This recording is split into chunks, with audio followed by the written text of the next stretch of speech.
Sukacita saya nak memaklumkan bahawa Yang Amat Berhormat Menteri Besar Pahang telah bersetuju menaikkan kadar insentif kemenangan atlet Pahang di Sukan C dan Para Asian.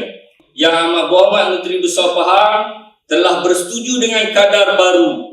Pingat emas individu RM8,000 Malaysia,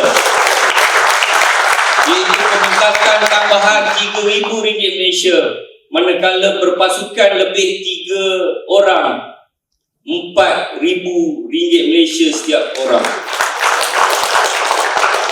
Manakala pingat perak individu RM4,000 Malaysia, manakala berpasukan lebih 3 orang RM2,000 Malaysia. Manakala pingat dancer individu RM2,500 Malaysia dan berpasukan lebih 3 orang RM1,500 Malaysia. Sebagai tambahan, Kerajaan Negeri Pahang turut menyediakan insentif khas bagi atlet yang memecahkan rekod kejohanan Sukan C, iaitu sebanyak RM2,000 Malaysia.